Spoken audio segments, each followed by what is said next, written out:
Hello, my name is Beatrice Thornton. I am 70 years old, and I am writing from this small town of Hexham in northern England.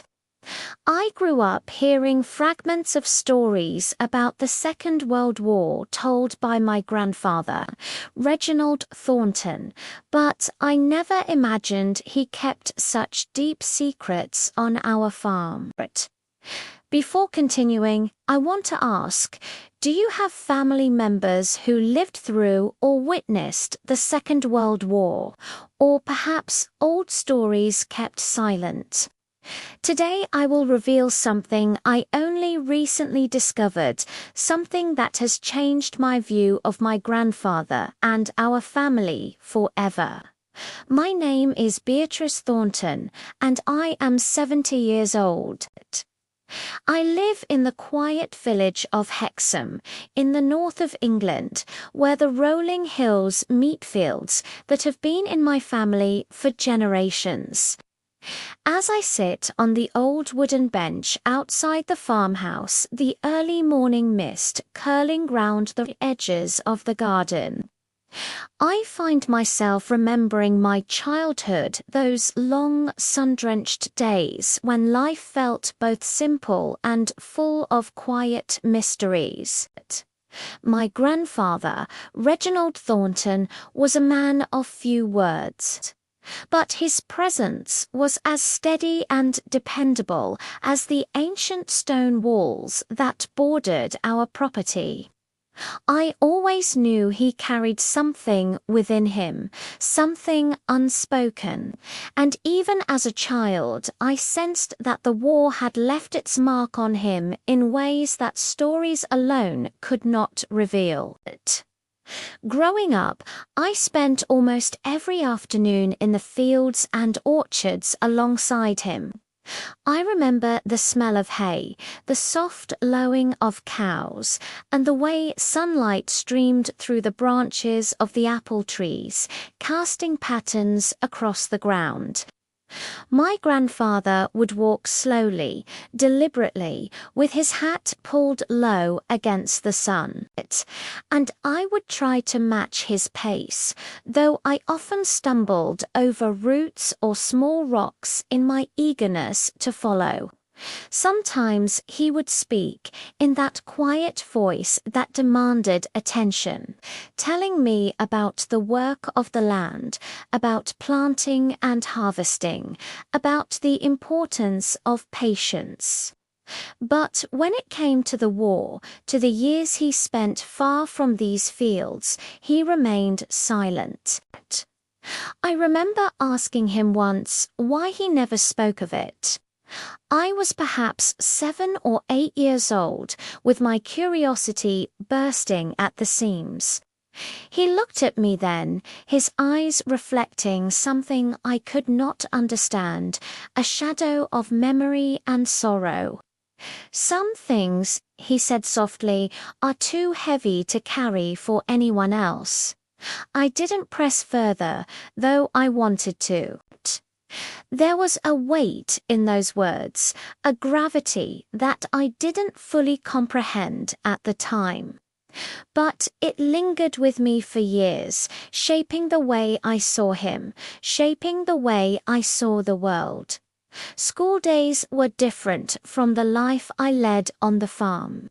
At Hexham Primary, I learned about history in textbooks, about battles fought far away, about the soldiers who had returned home to rebuild their lives. But those stories, though factual, felt distant and incomplete.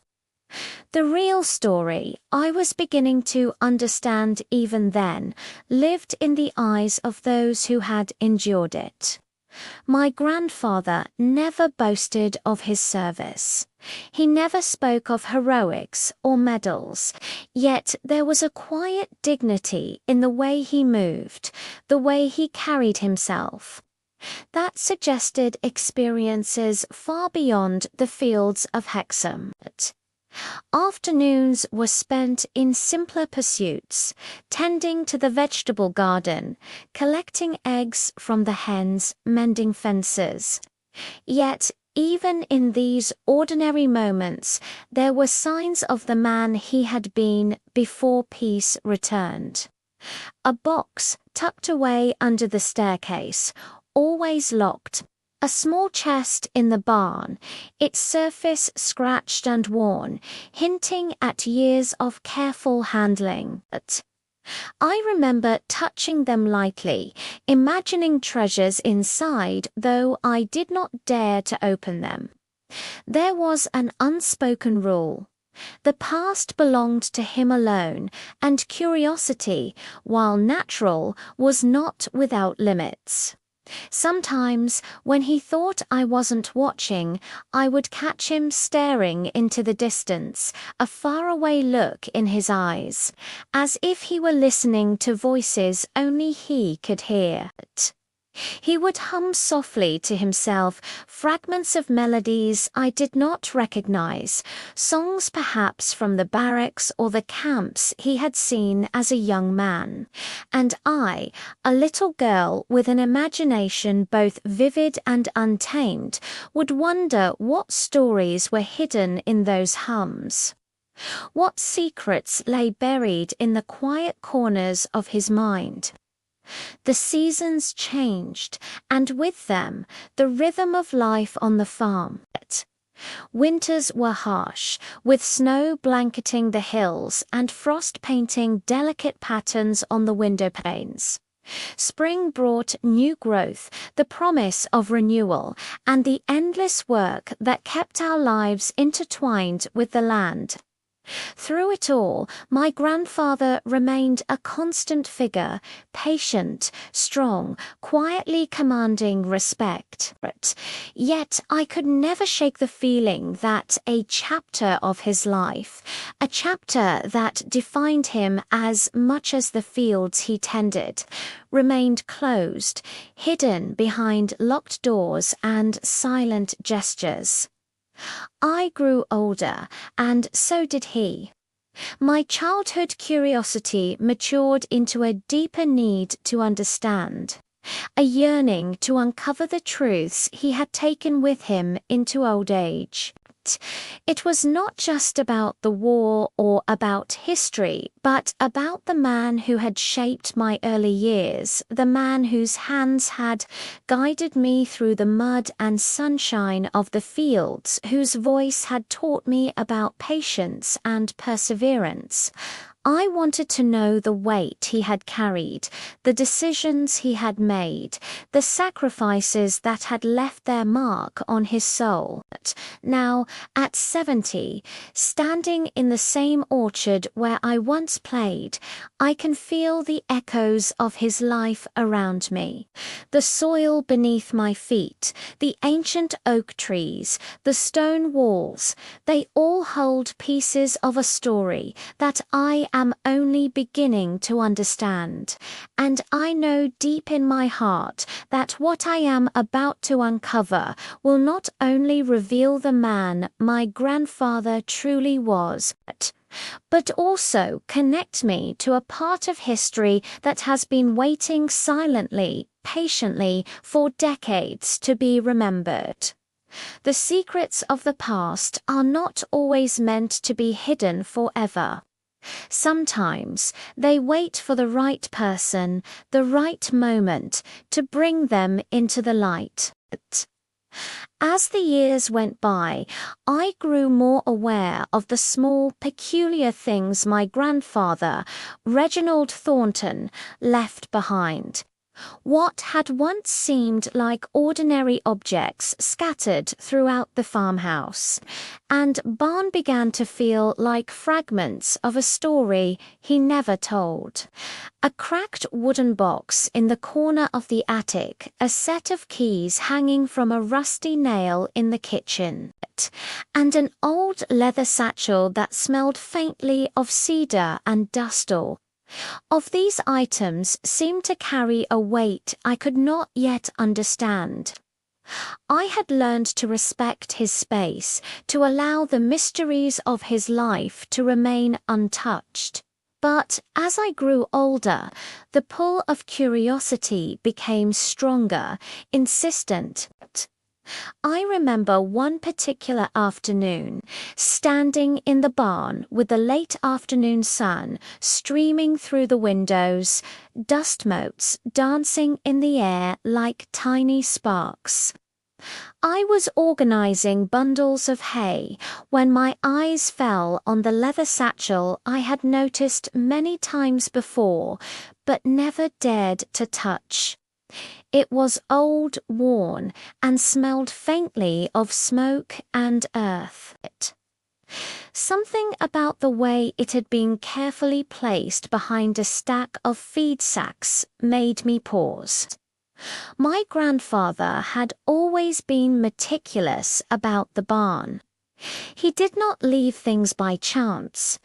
That simple observation, this realization that nothing in this space was accidental, planted a seed in my minder, seed of determination to understand what he had hidden and why. Over the next weeks, I began paying closer attention to the subtle clues he left around the farmhouse. Sometimes it was a mark scratched into the wood of the pantry door, so faint that it could easily be mistaken for age or wear. Other times it was a seemingly random object placed out of place. A small, faded photograph tucked inside the pages of a ledger. A brass compass on a high shelf that no one ever reached. These items were not left for me to find by chance. They were deliberate, quiet signals pointing to a past that remained unseen but deeply felt. One rainy afternoon, I found myself examining a set of drawers in the main hall that had always been locked. My grandfather had kept them secured with a simple padlock, one that seemed insignificant to anyone else. The key had long since been lost, or perhaps hidden. As I ran my fingers along the surface, I imagined the hands that had placed each item carefully within. The mind that had catalogued and preserved memories too painful or sacred to speak aloud. I understood in a visceral way that these were not merely possessions. They were pieces of history, fragments of experiences that shaped him and, indirectly, shaped the family we would become. I began to reflect on the times he had seemed distant or distracted. On Sunday mornings, he would sometimes sit in his chair by the window, staring at the hills in silence, his lips moving slightly, as if reciting words from another time. On such days, I would approach him with caution, speaking softly, and he would respond with a nod or a brief phrase, never fully explaining what occupied his mind. Now, I wondered if he had been remembering the very things he had hidden in plain sight.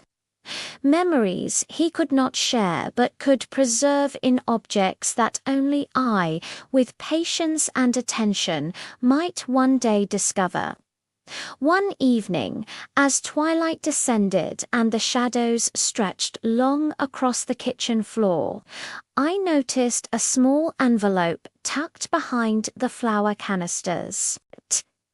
It was yellowed with age, the edges fragile and curling. Inside there was a letter written in his careful script, addressed simply to the one who will understand. I held it with trembling hands, the weight of decades pressing down as I read. The words did not tell the story directly, they were fragments, coded phrases and hints of places, dates and names that seemed familiar yet distant. But for the first time, I realized that my grandfather had been leaving breadcrumbs, guiding me toward understanding in his own quiet, deliberate way. From that moment on, every routine task on the farm became an investigation, a search for meaning behind the ordinary. When I milked the cows or tended the vegetable patch, I would glance at the walls and shelves, looking for objects that seemed slightly out of place, listening for echoes of memory in the creak of floorboards or the rustle of leaves in the orchard. The farm itself became a map of his life, a repository of clues pointing to a past that had remained hidden, not out of shame, but out of necessity. I remember the sense of awe I felt when I discovered a small, rusted tin buried under a pile of old hay in the loft. Inside were letters, photographs, and what appeared to be a coded journal. My heart raced as I held the items, realizing that I was holding pieces of my grandfather's life, fragments of a war he had survived, experiences he had endured, and sacrifices he had made quietly, without recognition. These items were more than memorabilia. They were keys to understanding the man I had loved all my life. A man who had carried immense responsibility and sorrow, and who had chosen to shield his family from the full weight of his past. In the weeks that followed, I continued to uncover these clues, each discovery deepening my respect and admiration for him. I began to see that the silence I had once found frustrating was, in fact, a gift. It allowed me to approach his story slowly, carefully, with reverence. I understood now that what he had hidden was not merely evidence of war, but evidence of resilience, courage, and the quiet strength required to endure a lifetime of memories too heavy to carry openly. As I reflect on those days, the barn, the attic, the fields, and even the small corners of the kitchen have taken on a new significance. They are no longer just parts of a home. They are pieces of a puzzle, fragments of a narrative that only I could uncover. And in following the trail he left, I feel a connection that transcends time, a connection to a man who lived through extraordinary challenges and who, in his own way, prepared me to understand him fully decades after the war had ended. It was a crisp spring afternoon when I stumbled upon something that would change the way I understood my grandfather, Reginald Thornton, forever. I had been reorganizing the old barn, moving stacks of hay and checking on the animals when my eyes fell on a floorboard that seemed slightly out of place. The wood had aged unevenly, and the grain was interrupted by a faint gap that almost seemed deliberate. At first, I hesitated. It could have been nothing, a simple imperfection in the floor, but something in me insisted I investigate further, a voice that had grown louder over the years as I traced the hidden fragments of my grandfather's past. Kneeling on the cold, dusty floor, I ran my fingers along the edges of the board. There was a small, almost imperceptible groove. With a gentle push and a little lift, the board shifted, revealing a small cavity beneath. My heart began to race as I peered inside. There, hidden from sight for decades, was a metal box, tarnished with age and covered in a thin layer of dust. I could hardly believe it. The barn had been my playground and workspace for most of my life, yet this tiny secret had been quietly waiting for me, unnoticed and untouched. I lifted the box carefully, feeling the weight of its contents. The metal was cold and slightly corroded, but the lock was still intact. I ran my fingers over the surface, noticing the faint dents and scratches that told a story of long-term care, of careful handling. This was not an ordinary container. It was a repository of memories, a fragment of a life my grandfather had chosen to keep hidden. I felt a shiver of anticipation and reverence. I knew, deep down, that what I was about to uncover would reveal a side of him I had never seen before. Back inside the farmhouse, I placed the box on the kitchen table, sunlight streaming through the window and illuminating the dust motes that danced around it. I sat down and examined the lock. My grandfather had been meticulous, and the lock was designed to resist casual curiosity. I tried several old keys I had seen hanging in the barn over the years, and to my surprise, one of them fit. The click of the lock opening echoed softly in the quiet kitchen, a sound that seemed both ordinary and profoundly significant. Inside the box, I found a collection of letters, photographs, and small objects, each carefully preserved. The letters were yellowed with age, their edges fragile, but the handwriting was unmistakable, my grandfather's precise script, with every letter and word placed carefully on the page. As I unfolded the first letter, a wave of emotion swept over me. These were personal accounts, notes he had written during his time in the army, during a war that had shaped his youth, and left marks that no one in the family could fully understand. Among the letters were photographs of people I did not recognize, some in uniform, others in civilian clothes. My grandfather appeared in several, younger than I had ever seen him, his eyes carrying a weight I had never noticed in the later years. One photograph showed him standing beside a small group of soldiers, their expressions serious but determined. Another depicted a village he had helped rebuild, the scene capturing both devastation and hope. These images were more than keepsakes. They were fragments of a life lived in extraordinary circumstances, a history that had remained hidden beneath the ordinary rhythms of farm life. I carefully opened an envelope tucked at the bottom of the box. Inside was a folded map marked with precise notations, dates, and symbols that I could only partially understand.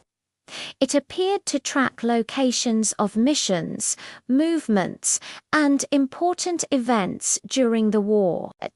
I realized that my grandfather had been documenting his experiences not for recognition or fame, but to preserve a memory of courage, careful planning, and responsibility.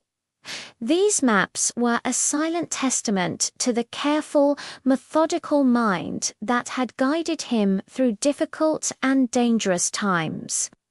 As I sifted through the contents, I began to notice patterns. Names repeated across letters and photographs, places mentioned again and again. One name stood out: Margaret Collins. She was referenced in several letters, often in the context of assistance, coordination, or moments of respite. I could sense a story between them, a bond formed during trying times, though the letters never revealed it explicitly. It was a subtle, almost hidden narrative that spoke volumes in its restraint, suggesting trust, loyalty, and shared experiences that remained private. Hours passed without my noticing. The kitchen, the sunlit room, and the quiet farmhouse seemed suspended in time. I was fully immersed in the hidden world my grandfather had created.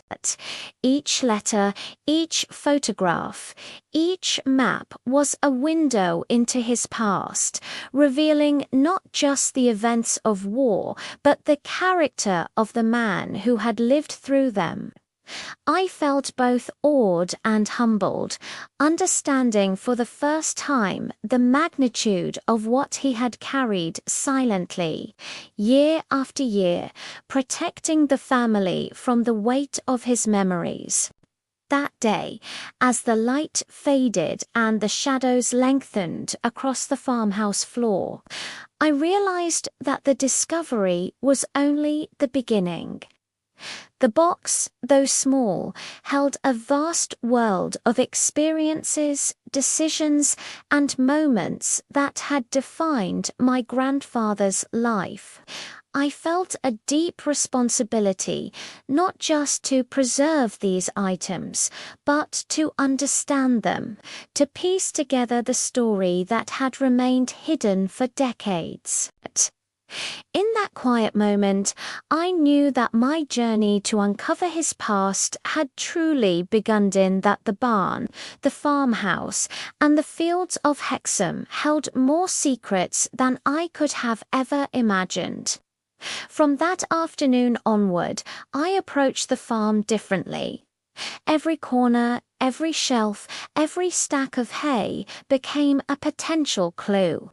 A reminder that history could be hidden in the most ordinary places. I understood that my grandfather's silence had not been neglect or avoidance, but a carefully constructed archive of his life, waiting patiently for someone like me to find it. And in that realization, I felt closer to him than ever before, connected across time by the hidden traces of courage, love, and resilience that he had entrusted to me. The discovery of the metal box in the barn had changed everything.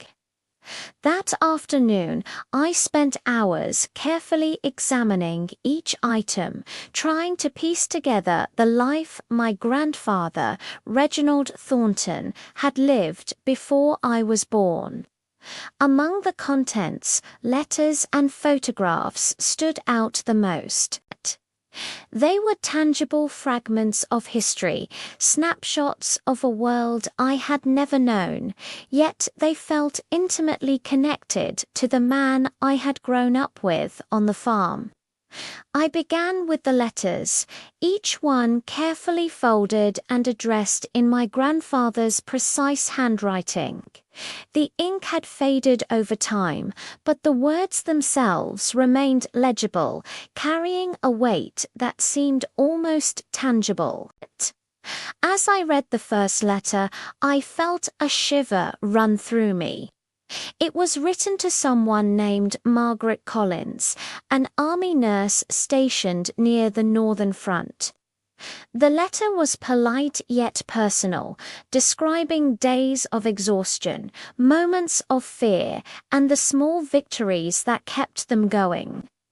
I realized as I read that my grandfather had kept these letters not just as memories, but as reminders of a life where every decision mattered, where courage and careful judgment were constantly tested. The photographs were equally compelling. One showed my grandfather standing with a group of soldiers in uniform, their expressions serious yet composed. The background was a village street, partially destroyed but filled with signs of life returning. In another, he was crouched beside a small group of children, offering bread and water, his eyes soft and protective. These images revealed a side of him I had never seen, a man capable of empathy and bravery in equal measure, quietly shaping the lives of those around him even amidst chaos. What struck me most, however, were the small details in the photographs, the handwritten notes on the backs, the dates and locations carefully recorded, the subtle symbols that seemed to reference events only someone who had been there would understand. Each image was more than a photograph. It was a piece of a larger story, a story that had been kept from me for decades, not out of secrecy, but out of a desire to protect. As I examined the letters and photographs together, I began to notice connections. The dates on the letters corresponded with the places in the photographs. A note in one letter described a village that had just been liberated, and in the accompanying photograph, the village appeared in the background, buildings half standing, people beginning to rebuild. I realized my grandfather had been documenting more than personal experiences. He had been recording history, preserving moments that might otherwise have been forgotten. One letter in particular caught my attention. It described a night when a nearby town had been bombed, and how he and a small group of soldiers had worked through the night to evacuate the residents safely. He wrote with humility, mentioning no heroics, only the tasks that needed to be done and the relief he felt when everyone survived. Reading it, I felt tears prick my eyes. The man I had known as my grandfather had been carrying the weight of these experiences silently. And yet he had shielded us, his family, from knowing the horrors he had witnessed. The photographs reinforced the narrative of the letters. In one, Margaret Collins was pictured with a small group of wounded soldiers, tending to them with quiet efficiency. The bond between her and my grandfather was evident, though subtle. In another photograph, he was seen handing a small loaf of bread to a young boy. The kind of gesture that seemed simple, but spoke volumes about the compassion he carried, even during times of great danger. These images brought the letters to life, showing me not only what had happened, but the character of the man who had lived through it. As I continued to examine the materials, I noticed small envelopes tucked within the box, each containing notes in my grandfather's hand. Some were lists of names, others contained coded messages or shorthand I could barely understand. I sensed that there were layers to his story, parts that he had documented carefully for himself, perhaps intending that one day someone like me would follow the clues and understand. It was humbling and overwhelming to realize how much effort he had put into preserving his experiences, not for recognition, but for remembrance and understanding. I spent days going through the letters and photographs, reading, rereading, and cross-referencing. Each time I uncovered a connection, it deepened my respect for him. He had not only survived the war, he had lived it with integrity, courage, and a quiet sense of responsibility. The letters and photographs were more than keepsakes. They were lessons showing me how to endure, how to care for others, and how to navigate life with the same quiet strength that had defined his actions during some of the most challenging moments imaginable. One evening, I placed all the letters and photographs on the kitchen table, arranging them in chronological order. The stack was overwhelming, yet it told a coherent story, a journey of duty, resilience, and humanity. I realized that what my grandfather had preserved was not just his own story, but a window into the lives of countless others who had endured hardship and loss. By keeping these items hidden, he had created a private archive of courage and compassion, a legacy that I was now privileged to uncover. As I closed the box and looked around the quiet kitchen, I felt a profound connection to him. For the first time, I understood that the man who had seemed so reserved, so distant at times, had been preparing me to appreciate the depth of history and human experience. The letters and photographs were more than memories, they were an inheritance. A gift of understanding, courage, and empathy that I would carry with me for the rest of my life. And in that moment, I knew that the journey had only just begun. There were more secrets to uncover, more lessons to learn, and more pieces of the past waiting to be discovered in the quiet corners of the farm. As I continued to explore the contents of my grandfather Reginald Thornton's hidden box, I realized that I was uncovering not just a collection of letters and photographs, but the very essence of a man who had lived through extraordinary challenges. Each document, each image, revealed layers of his life that had been carefully guarded for decades.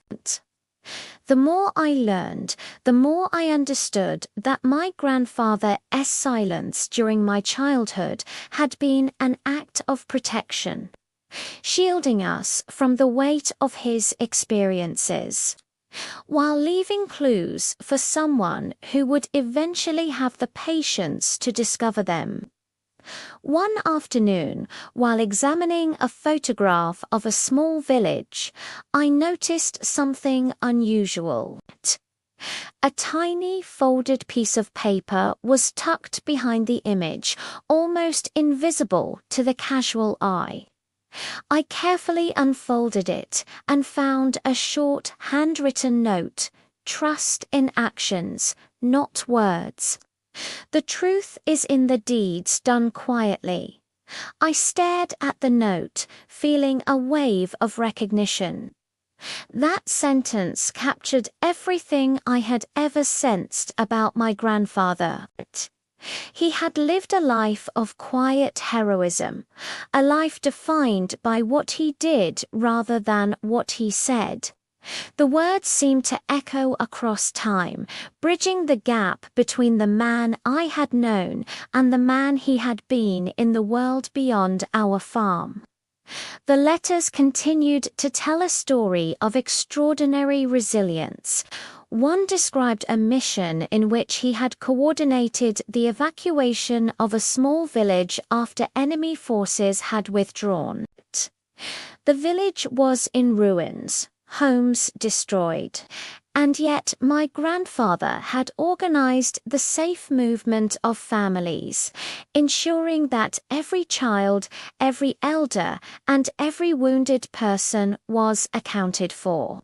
He wrote not of danger or personal recognition, but of responsibility and duty. Reading it, I felt a profound respect for him, a sense that his character had been forged in circumstances far more difficult than any I could imagine.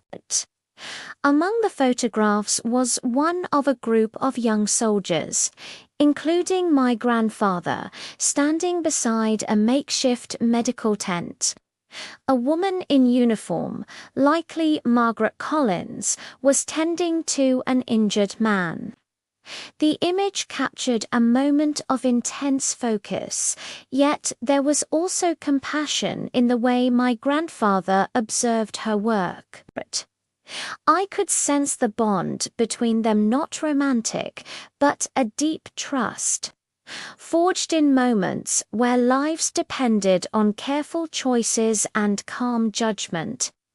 The photographs and letters together told a story of loyalty, courage, and human connection, revealing the side of my grandfather I had never truly understood. As I delved further, I found a small notebook bound in worn leather. Inside were lists of names, dates, and brief annotations about various assignments and observations. It was not a diary in the traditional sense, but a record of actions, a log of a life lived under circumstances that demanded both precision and care.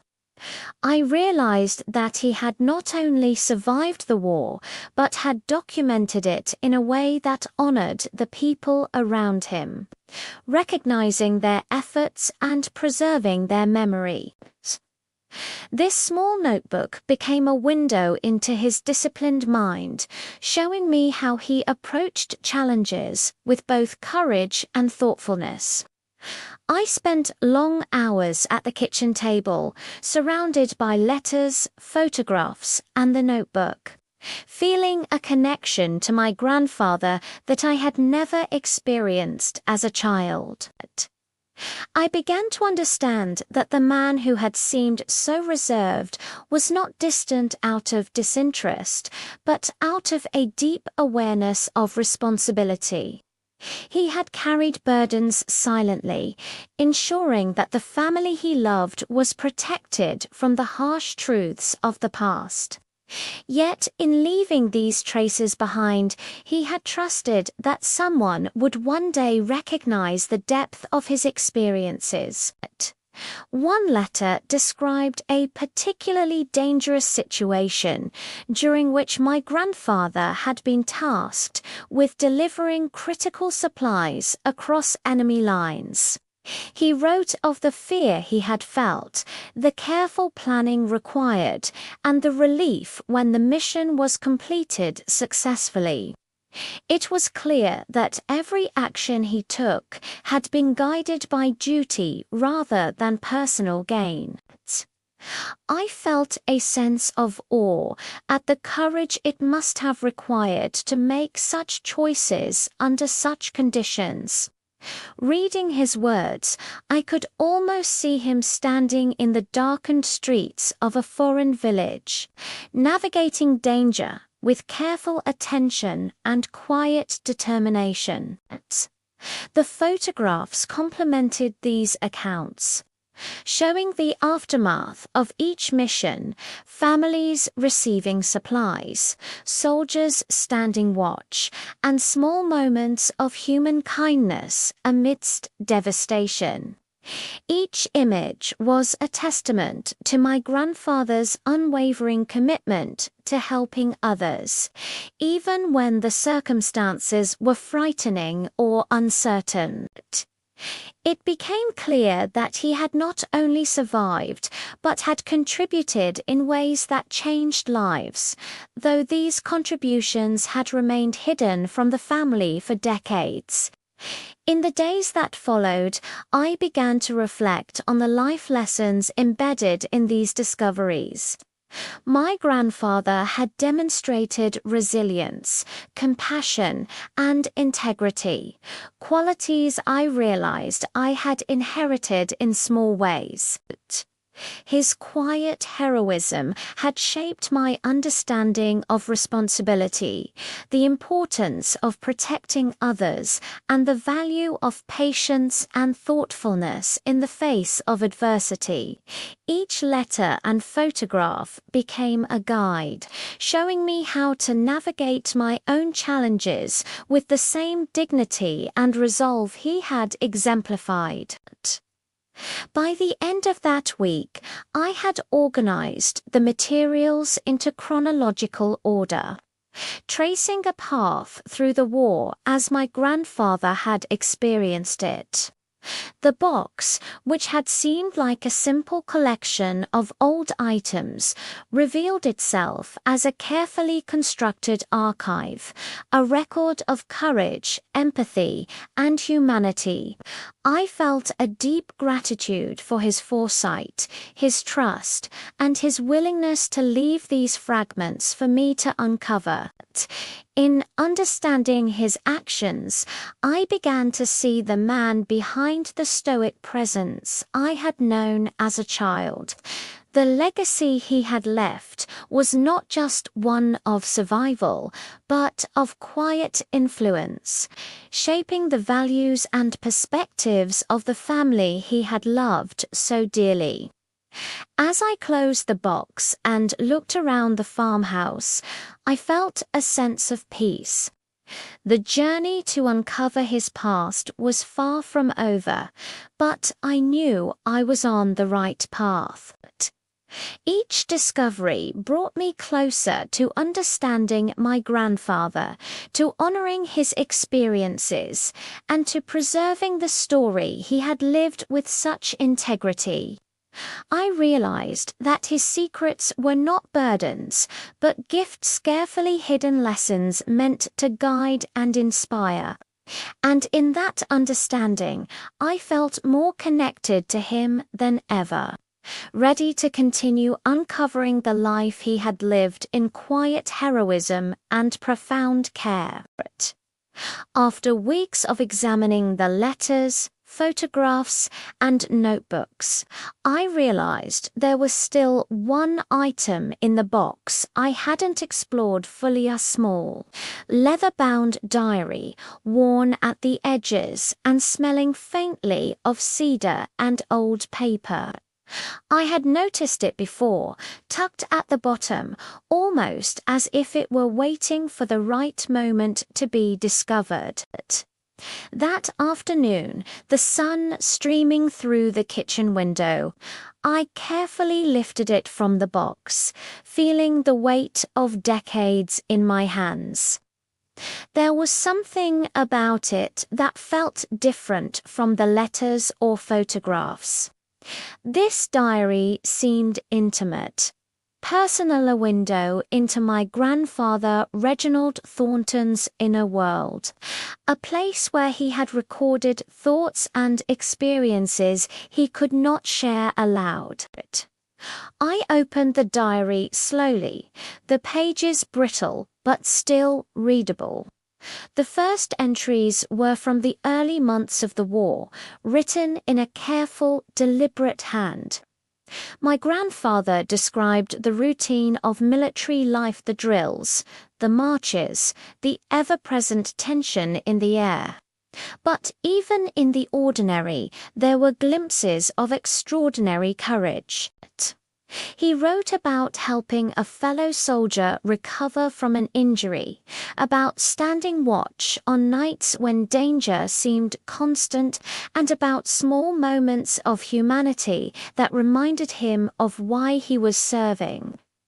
Reading these words, I felt as though I was stepping directly into his world, experiencing the war through his eyes. As I turned the pages, the entries grew more vivid, more intense. He wrote about missions that required careful planning and precise execution, often under conditions of fear and uncertainty. One entry described transporting supplies to a village that had been partially destroyed during a bombing. The village's residents were exhausted, frightened, and hungry.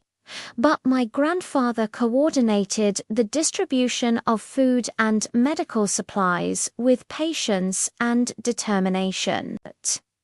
He mentioned Margaret Collins again, the nurse whose presence seemed to bring a sense of calm amidst the chaos. Their teamwork, as described in the diary, demonstrated a deep trust and respect, though the diary revealed no personal details beyond that professional bond. Some entries were written in shorthand, almost cryptic, with notes about locations, dates, and brief observations. At first, I struggled to understand their meaning, but over time, patterns emerged. The diary was not merely a record of events. It was a map of decisions, responsibilities, and moments where courage had been required. My grandfather had been meticulous, documenting both successes and failures, the choices he made, and the impact of those choices on the people around him. It was clear that he carried immense responsibility, and writing in this diary had been a way to process experiences he could not share openly with others. What struck me most were the passages where he reflected on fear and doubt. He admitted, rarely, that he felt overwhelmed at times, that the weight of the decisions he had to make was sometimes unbearable. Yet, even in those moments, he demonstrated remarkable resilience. He reminded himself to remain calm, to act with precision, and to protect those who relied on him. Reading these passages, I felt a profound respect for him, realizing that courage was not the absence of fear, but the ability to act despite it. The diary also contained small sketches, maps of villages, quick drawings of buildings, and symbols that seemed to indicate safe routes or important locations. It was like a hidden code, a careful record meant to preserve vital information without revealing everything explicitly. I realized that my grandfather had been thinking ahead, ensuring that if anyone ever discovered these notes, they would be able to understand the sequence of events, even decades later. The care he had taken to document every detail was astounding, revealing a disciplined mind committed to preserving history, duty, and memory. As I read deeper, I began to feel a connection that transcended time. I could almost hear his voice in the quiet moments, guiding me through the diaries, sharing lessons in courage, empathy, and responsibility. The diary was more than a record of the past. It was a conversation, a bridge between his experiences and my understanding. I realized that this was why he had been so reserved during my childhood. He had carried these memories privately, not to hide them out of shame, but to protect us from the burden of knowing the full truth too early. Some entries described the aftermath of missions, when my grandfather would pause to reflect on what had happened. Noting the reactions of civilians, the recovery of injured soldiers, and the quiet moments of hope that punctuated the chaos. These reflections revealed a man who valued life deeply, who recognized the fragility of human existence, and who understood the importance of kindness and compassion even amidst the horrors of war. For the first time, I saw that the courage he exhibited was not limited to acts of bravery on the battlefield, extended to his empathy, his integrity, and his commitment to the people around him. By the time I closed the diary that evening, I felt a profound sense of connection to my grandfather. The diary had been hidden for decades, waiting for someone to understand the depth of his experiences and the lessons he had learned. It revealed not just a man shaped by war, but a man of thoughtfulness, care, and quiet strength. And as I placed the diary back in the box, I realized that each discovery, the letters, the photographs, the notebook, and now this diary was part of a larger story, a story I was only beginning to understand. The diary had changed everything.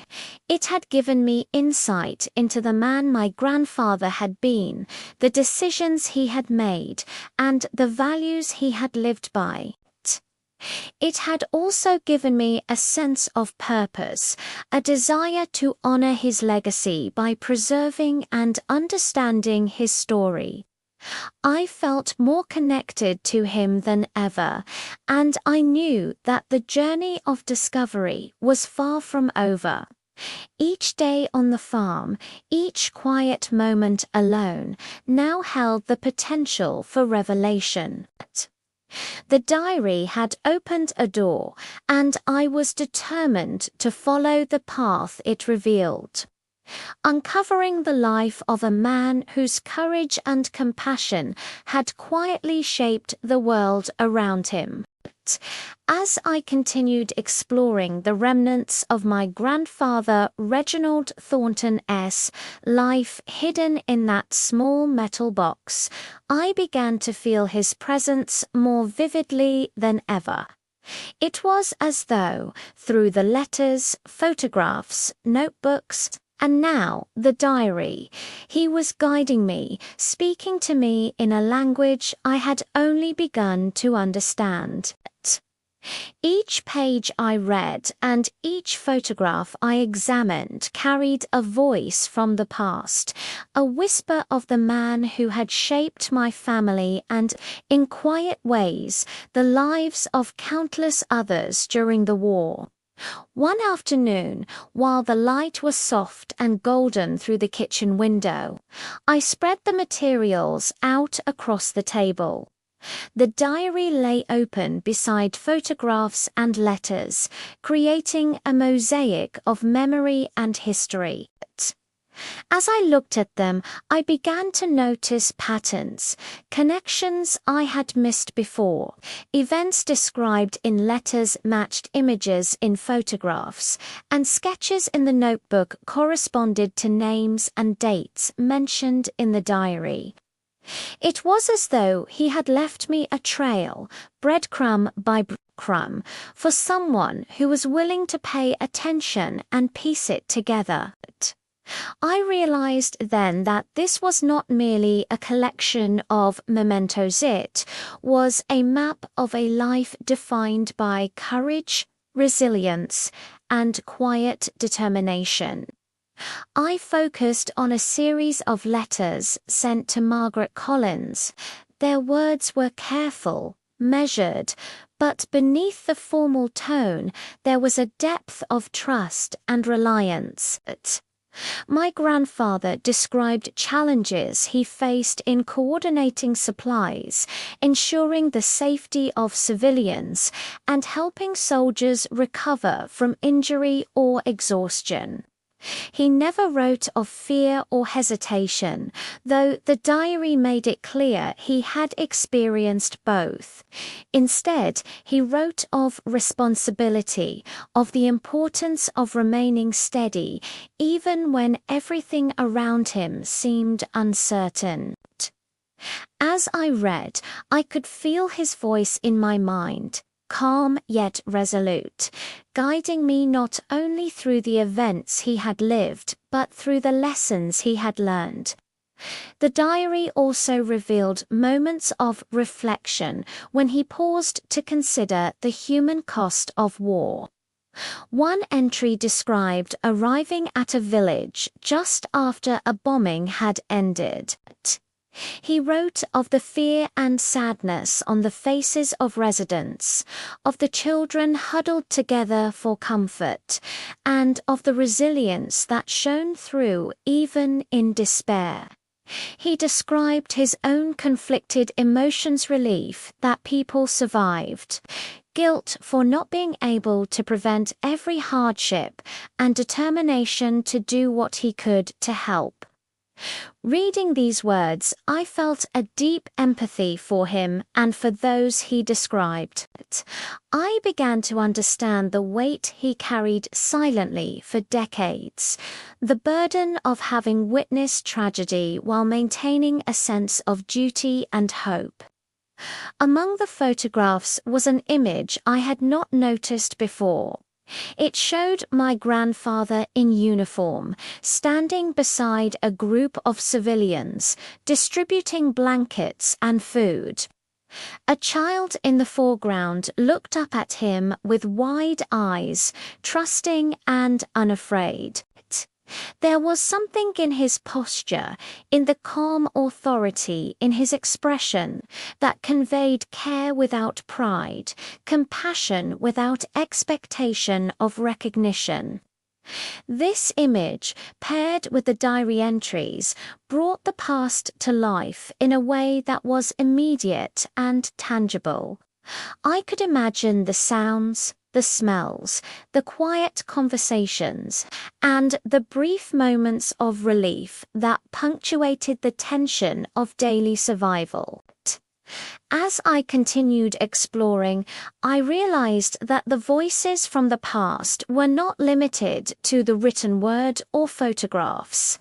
They were embedded in the very objects he had left behind, the brass compass that had guided him through unfamiliar terrain, the maps marked with locations and routes, the small tools carefully maintained for use during missions. Each item carried meaning. Each had a story to tell.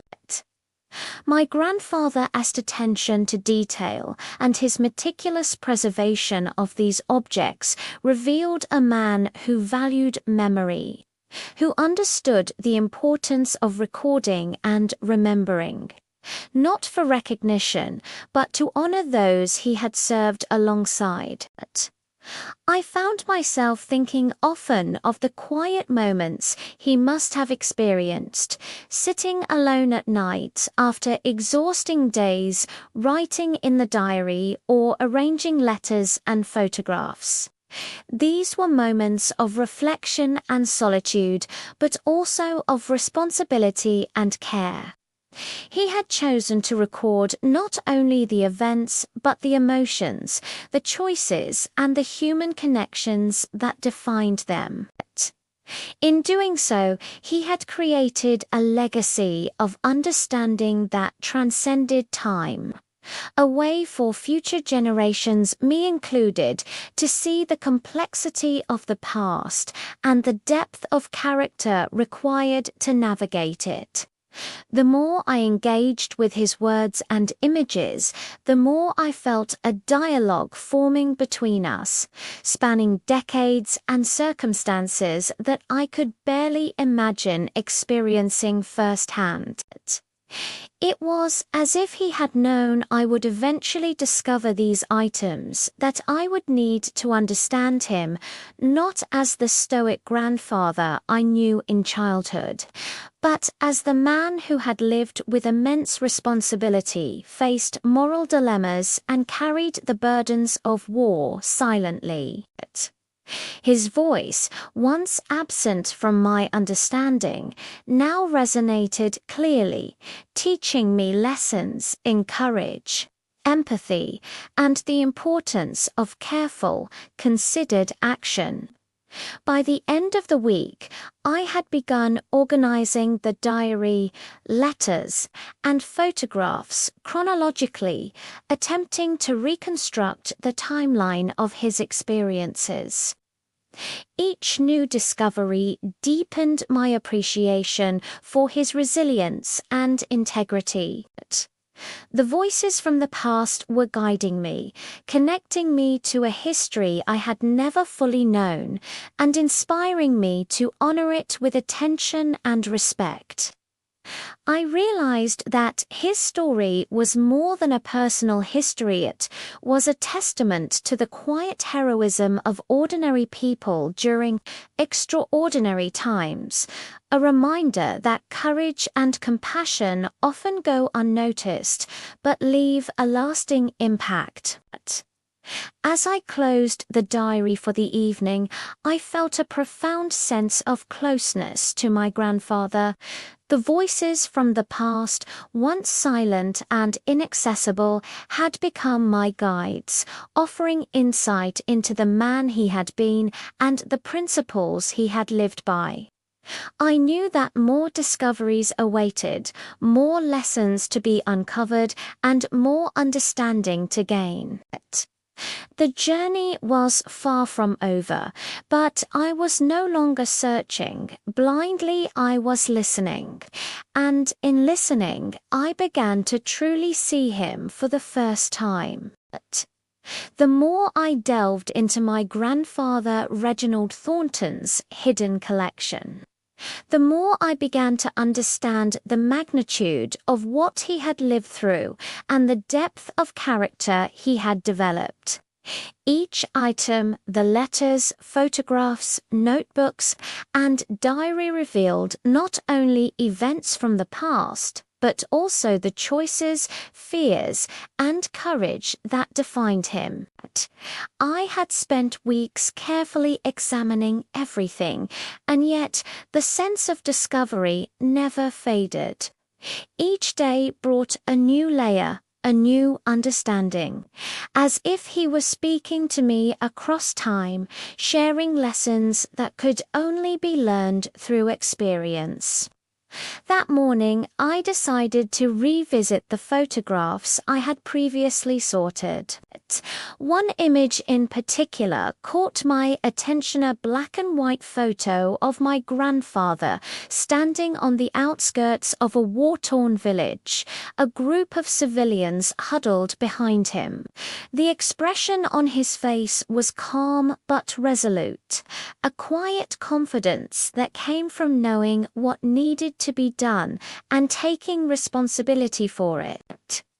I studied the photograph for what felt like hours, imagining the sounds of the village, the distant echoes of conflict, and the weight of responsibility he carried in that moment. It was as if I could feel his courage radiating through the image. As I examined the accompanying letters, I noticed detailed accounts of operations he had undertaken to ensure the safety of civilians. One letter described how he had coordinated the evacuation of a village during the early morning hours, guiding families through dangerous terrain and ensuring that no one was left behind. He wrote, not with exaggeration or pride, but with humility and precision, noting the timing, the obstacles, and the small victories along the way. Reading his words, I realized that courage was not only about facing danger, it was about careful planning, empathy, and the willingness to take responsibility for others.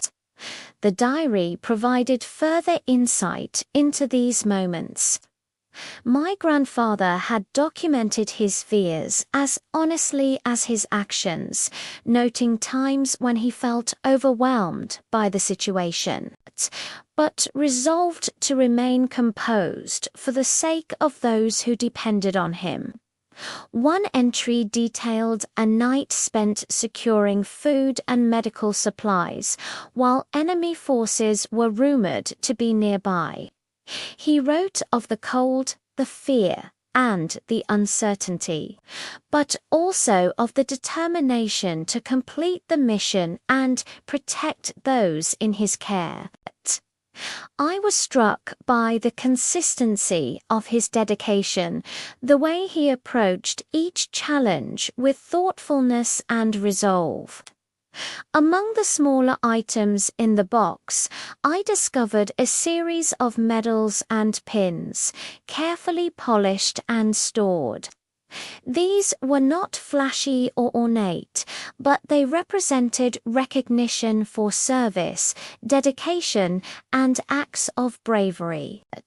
I realized that my grandfather had never displayed them publicly, keeping them instead as reminders of duty fulfilled and responsibilities met.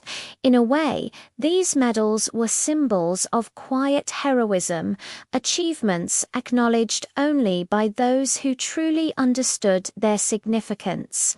I also found a set of postcards sent to his family during the war. They were brief, often describing mundane details of his daily routine, yet there were subtle clues in the wording that hinted at his experiences, the challenges he faced, and the relationships he had built with others in difficult circumstances. One postcard mentioned a small victory, helping a family recover possessions lost during a raid, and another spoke of camaraderie among soldiers and nurses, including Margaret Collins, whose presence seemed to provide reassurance and support. These postcards, simple yet meaningful, revealed a man who valued connection and humanity, even in the darkest of times. The more I pieced together, the more I understood how deliberate my grandfather had been in preserving his experiences. He had left clues not for recognition or attention, but for understanding, perhaps anticipating that one day someone would need to see the lessons he had learned and the integrity with which he had lived. Each object, each letter, each photograph was a testament to resilience, planning, empathy, and responsibility. Through them, I felt connected to him in a way that went beyond memory. It was as if I were walking alongside him, witnessing history through his eyes. That afternoon, I decided to organize the diary entries in chronological order alongside the letters and photographs. Seeing the timeline unfold, I could trace the arc of his courage, his quiet decision-making, and the acts of kindness that defined him. It became clear that his bravery was not in grand gestures, but in consistent, thoughtful actions taken for the benefit of others. From evacuating villages to tending to the wounded, from documenting events to preserving memories, my grandfather had lived a life guided by principle and care. As evening fell and the farmhouse grew quiet, I reflected on what I had learned. Courage, I realized, was not simply facing danger, was understanding the weight of responsibility, acting with empathy, and making choices that upheld the dignity and safety of others. My grandfather had embodied this every day in ways both extraordinary and subtle. The materials he had left behind were more than memories.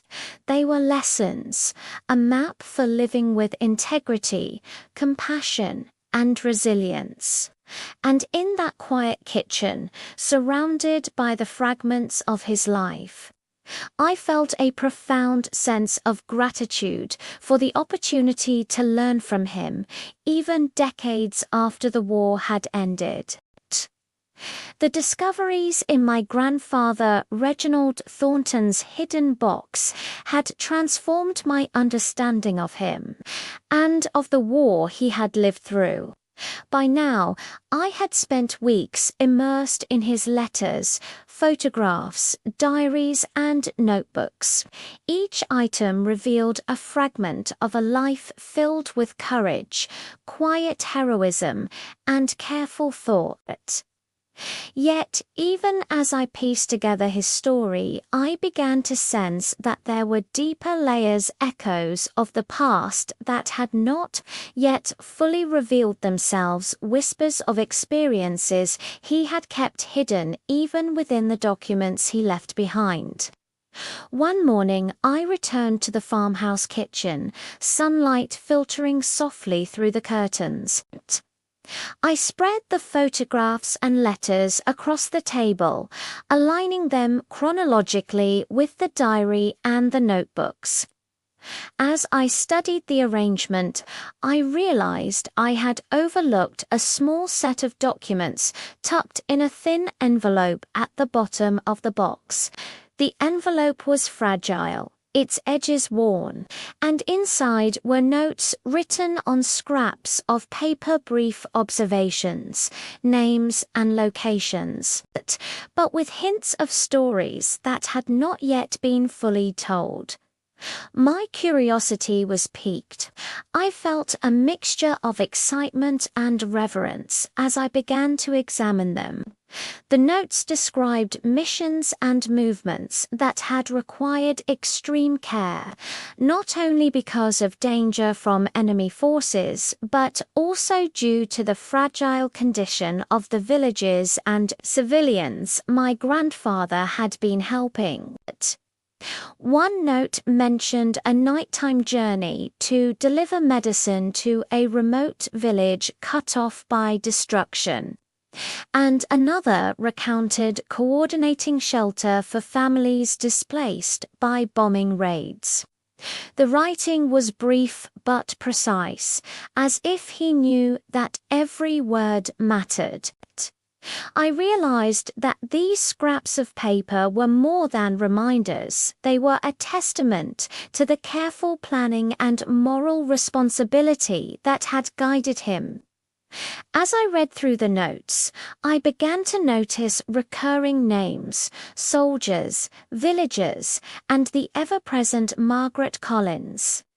The notes hinted at interactions and decisions that had not been fully described in the diary. But in one entry, he had written about a difficult choice, whether to stay with a group of civilians under threat or to deliver vital supplies to another location.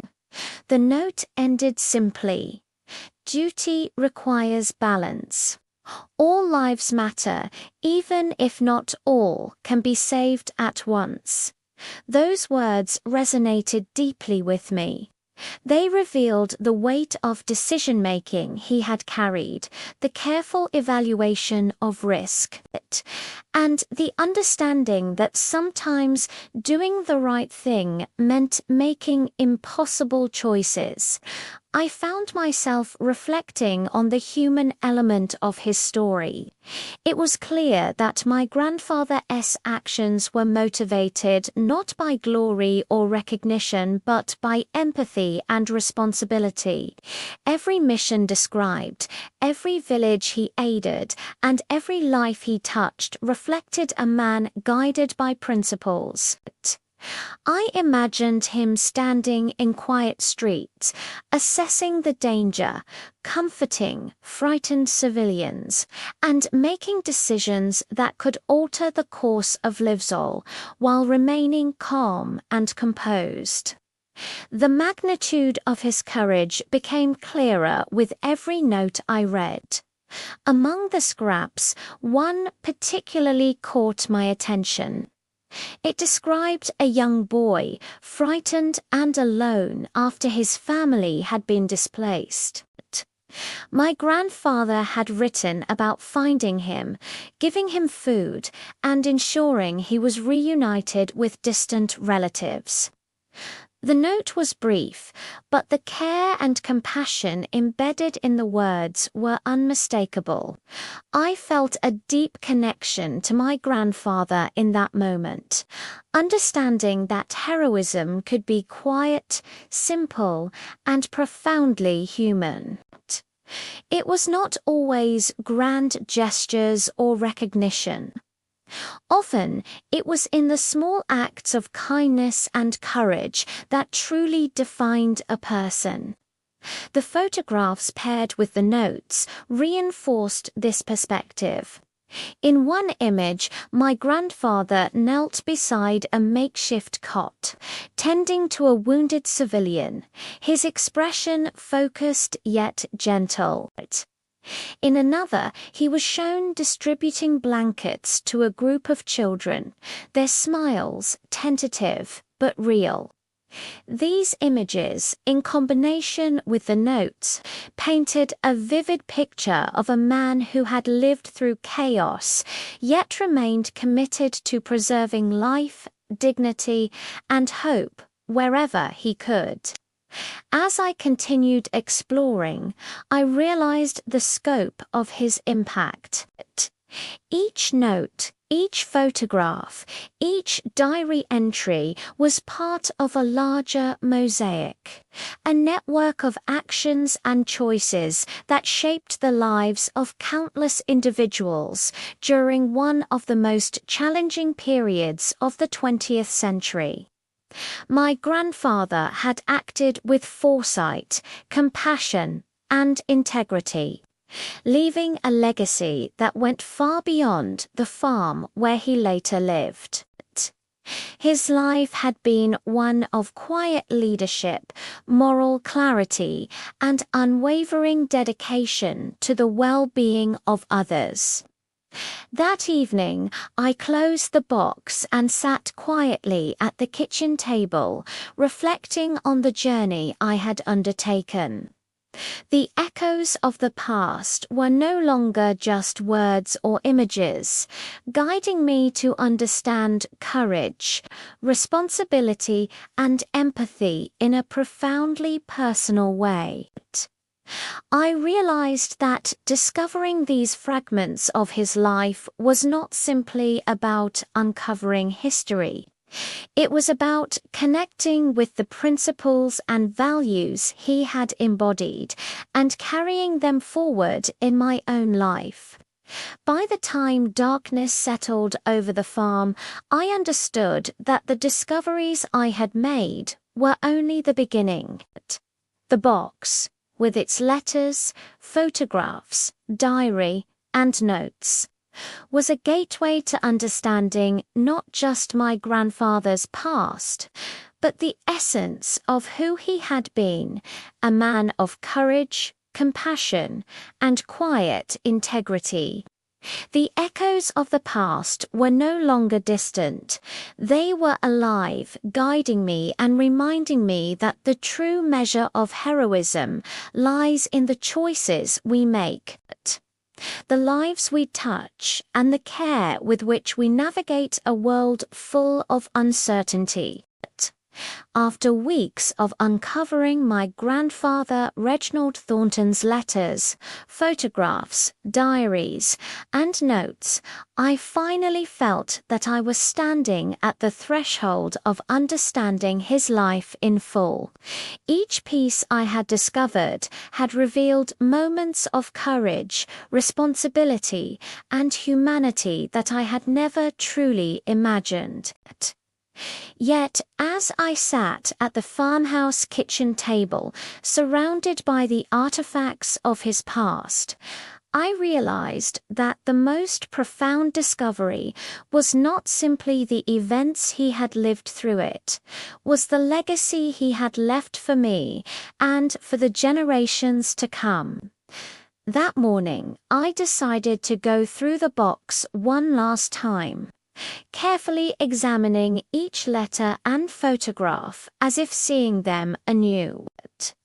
There were items I had touched before but never fully considered: the small envelopes containing notes, the sketches of villages, and the maps marking routes he had taken. As I looked over them, I began to notice patterns I had missed earlier. The way he had meticulously recorded each mission, ensuring that every detail was accounted for, and the subtle lessons embedded in his observations about people, morality, and resilience. It was clear that he had not simply wanted to preserve memories. He had wanted to teach, to guide, to leave a blueprint for navigating life with integrity and compassion. One letter stood out, addressed to Margaret Collins, but never sent. In it, he wrote of his hopes for the future, of his wish that the people he had helped would find peace and stability, and of his own desire to live a quiet life after the chaos of war. He spoke of the responsibility he felt toward the world, the choices he had made to protect the innocent, and the satisfaction he derived from knowing that his actions had mattered. Reading it, I felt a surge of emotion. The man I had known as my grandfather had been more than stoic or reserved. He had been thoughtful, empathetic, and profoundly aware of the impact of his actions on others. As I looked through the photographs again, I noticed a series that I had not fully appreciated before: images of villagers rebuilding their homes, of children returning to play in streets once filled with fear, and of soldiers quietly observing the results of their efforts. In each photograph, my grandfather appeared as a calm and steady presence, offering guidance, support, and reassurance without fanfare. These were not images of heroism in the dramatic sense. They were moments of quiet leadership and empathy, moments that revealed the essence of his character. I realized that this was the heart of his legacy. Courage paired with compassion, action guided by thoughtfulness, and service rendered without expectation of recognition. I turned back to the diary, now fully organized in chronological order, alongside the letters and notes. The entries painted a clear picture of his experiences, the missions he undertook, the villages he aided, and the people he encountered along the way. Yet, beyond the logistics and details, the diary revealed his reflections, his fears, and his moral compass. One entry described a night spent assisting families displaced by a bombing raid, noting how the smallest acts, distributing food, comforting a frightened child, or providing a warm blanket, could make an enormous difference. Reading it, I felt that my grandfather's understanding of heroism was profound and deeply human. It was not about grand gestures, but about consistent care, integrity, and the courage to act rightly, even in the most challenging circumstances. Among the notes, I found one final entry, written in his careful handwriting: "Remember that life is measured by the difference we make for others. Courage is quiet, and responsibility is enduring. Never forget those who rely on your care." Those words struck me with extraordinary clarity. It was as if he had known I would one day discover them, as if he had been preparing me to continue the values he had lived by.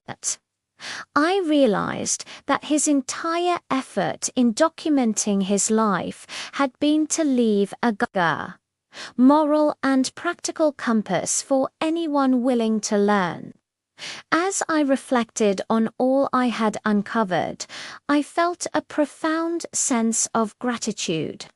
My grandfather had lived through unimaginable circumstances and had emerged not only with survival, but with the wisdom to understand what mattered most: empathy, courage, responsibility, and the quiet but enduring impact of thoughtful action. By preserving these records, he had entrusted me with his story, his lessons, and the essence of his character. I understood that my role was not simply to remember him, but to carry forward the principles he had embodied. That evening, I placed the letters, photographs, diary, and notes back into the box, carefully arranging them as he had likely intended. I felt an immense respect for the foresight and discipline that had allowed me to glimpse his life so fully. The farmhouse was quiet, the sun setting over the fields outside, and in that stillness I felt a connection across generations. My grandfather's legacy was no longer hidden. It was alive in the lessons he had recorded and in the way I would live my life moving forward. For the first time, I truly understood that the man I had known as my grandfather was also a teacher, a guide, and a quiet hero whose courage and compassion had shaped the world around him in ways both visible and unseen. And as I sat in the kitchen, the box before me, I knew that his story, his legacy of integrity, empathy, and courage would continue to influence me, to inspire me, and to remind me that the choices we make, the lives we touch, and the care we show define the measure of a life well lived.